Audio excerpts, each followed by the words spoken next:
নমস্কাৰ সকলোকে। আজি ৰাতিপুৱা গাটো ভাল পালোঁ সেয়েহে কাপোৰখিনি বোলো ধুই পেলাওঁ, যিহেতু কালি গাটো বেয়া আছিলে। বেডশ্বীট চব ধুই পেলালোঁ আৰু দেখিছে এয়া মায়ে দেহাক খাবলৈ দিলে। ময়ো গা চা ধুই একেবাৰে আলু ভাত অকণমানকৈ খাই দিলোঁ। গাটো যিহেতু বেয়া আৰু দোকানো বন্ধ আছে, আজি আগফালেকে বহিম বুলি ভাবিলোঁ ৰ'দ লৈ। এয়া ঘৰৰ সকলোখিনি আহিলে, গোটেইখিনি আমি লেকচাৰ মৰাত ব্যস্ত হৈ পৰিলোঁ আৰু বহুত দেৰি থাকিলোঁ আগফালে তেনেদৰে কথা পাতি। তাৰপিছতে কমলা আনিলোঁ, কমলা আমি চবেই খালোঁ। আৰু আপোনালোকক আজি এটা প্ৰডাক্ট দেখাব লৈছোঁ, যিটোৰ দাম হৈছে লিটল জয়ছ। এইটো বহুতে ৰেকমেণ্ড কৰি আছিলে।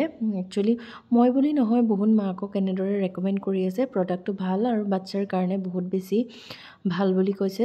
যিসকল বাচ্ছাই ভাত পানী এনেকৈ খাবলৈ বৰ বিশেষ মন নকৰে, তেওঁলোকৰ বাবে বহুত ভাল হয় প্ৰডাক্টটো বুলি কৈছে দেই। মই আগতে ব্যৱহাৰ কৰি পোৱা নাই, গতিকে মই প্ৰথম ব্যৱহাৰ কৰিছোঁ যদিও দেখাইছোঁ এইকাৰণে হয়তো আপোনালোক কোনোবাই ব্যৱহাৰ কৰিব পাৰে ন।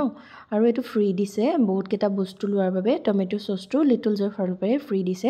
কোনোবাই ব্যৱহাৰ কৰিছে যদি জনাবচোন। ধন্যবাদ।